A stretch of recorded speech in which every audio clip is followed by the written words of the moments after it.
Out of nowhere, a 70-foot wave slams the boat.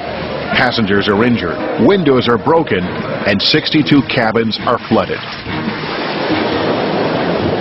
Rogue waves are just one of the unexpected perils of the triangle. Dangerously deceptive weather conditions are another.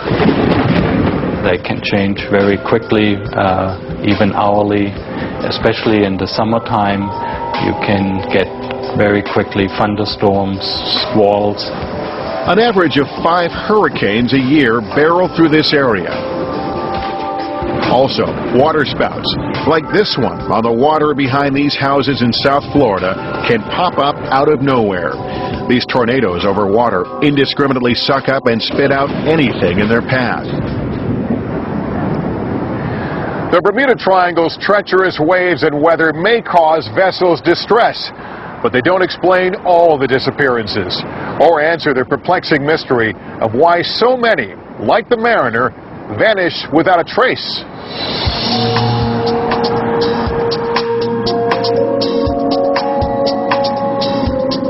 Everything that falls from the ocean surface finds new life on the bottom.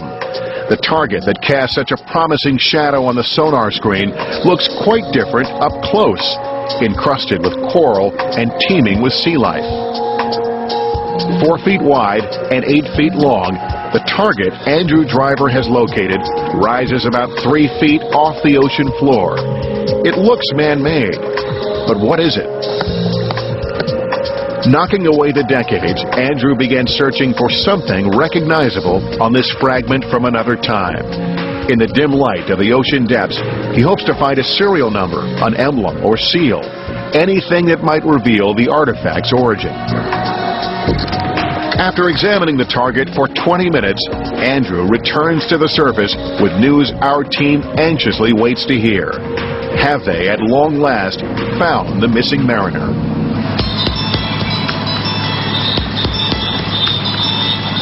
The seas are dead calm out on the edge of the Bermuda Triangle. For the first time since it vanished 60 years ago, our team thinks they may have found a tangible link to the missing Mariner. But after 20 minutes on the ocean floor, examining a lost relic, scuba expert Andrew Driver surfaces with more questions than answers. What's it look like? There's nothing that shouts out at you. It's an aeroplane, but you know, over the 60 years or so, things could have grown up all around it. Were you able to chip any of it away? Yeah, we chipped away and we dug around with a screwdriver, not wanting to do too much damage to the reef or anything like that, just to see if we could find anything that was, you know, obviously human or metallic. But we didn't see anything. After another dive and further discussion, it's determined that whatever it is, or used to be, this fragment is simply too far gone to be positively identified now.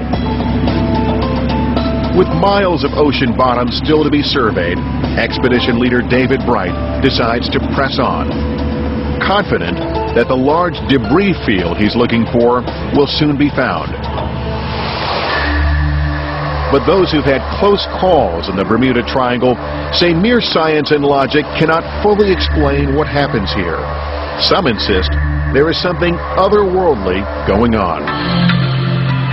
After seeing what I saw, I think there's something to the Bermuda Triangle mystery. Doug Gurdon and Paul Vance have a close encounter with mystifying forces in the Triangle. They are on a sailboat en route to the Bahamas from Florida in June of 2001. Night has just fallen when their transforming experience begins.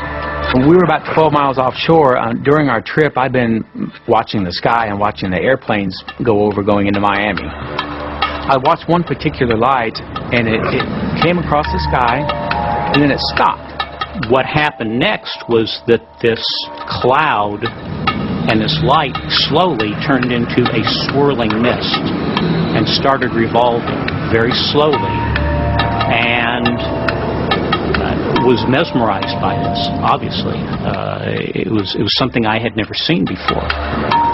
It sat there and glowed for 2 or 3 minutes and spun, but it is as if this light came to a predetermined position, and this cloud formed underneath it, you know, almost like it was a door. and then the light went through that door or passage. Then, things get even scarier. The only engine on the boat, the one they were using to motor across the Gulf Stream, suddenly starts to fail. When we saw this light and it had finished dissipating, we had engine problems. Without a motor, Vance and Gurdon have to sail back to Florida in the middle of the night. They are shaken by what they saw lurking in the skies above the triangle and relieved to have escaped it. I just said my last little prayer because, I mean, it was really a shocking thing to see. I just made sure all my sins were forgiven one more time. Was it a UFO? Reports of strange lights in the sky here go back for centuries. Remember those lights spotted by Columbus on the eve of discovering the New World? Is it possible that visitors from another galaxy were visiting the triangle even then?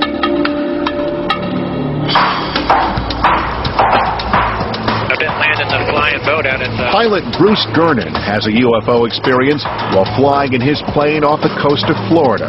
It was shaped like a saucer. It was huge, and it was glowing really bright. All of a sudden, it shot right at us at a phenomenal rate, and I thought we were going to crash with it. And I was saying my last prayers as I turned off to the left as sharp as I could possibly turn. And then when I looked back, after I made the turn, it was gone. One of the most disturbing UFO sightings ever recorded happens just off the coast of Puerto Rico in 1980. Air to ground, pick up a pilot panicking.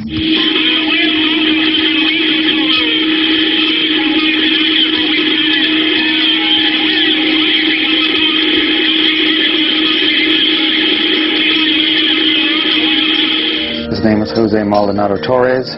He is talking about a weird object harassing his aircraft that made him change courses 3 times. He keeps calling Mayday. It's obvious he's quite desperate by this time. He vanishes with his last communication. A few minutes later, another blip reappears on the scope, tracking in a different direction, no transponder of any kind, and then that vanishes from the scope as well. Do UFOs play a role in the disappearances here? They are just one of the many mysteries of the triangle. After 3 long days on the water, our experts have found nothing definitive in their search for the missing mariner. All right, guys, let's pack it up for today. But later that night, those of us on board our dive boat, the Ketty Lund, find out just how terrifyingly real the mystique of the Bermuda Triangle can be. Now, I think you'd be surprised how much... Shortly after 10 p.m., as our crew relaxes, the Ketty Lund is suddenly plunged into darkness. All of the electrical circuits are dead. No lights, no radio. Because the generator won't crank, the powerful bilge pumps which keep the old wooden ship afloat are useless. In short, the Ketty Lund is sinking, with no way to call for help.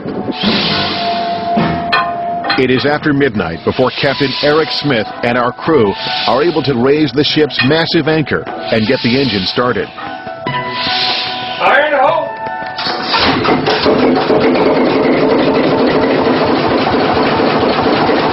After steaming west for more than 2 hours, the crew is able to use a cell phone to call for help. Is Eric all right with us tying on? Early the next morning, the cavalry arrives, carrying a new generator. He's not going to make it through the gate, so we're going to go right up on the front. All right, we got it. After a night spent struggling to keep the Ketty Lund afloat, our bedraggled crew begins another day, thankful to have avoided becoming another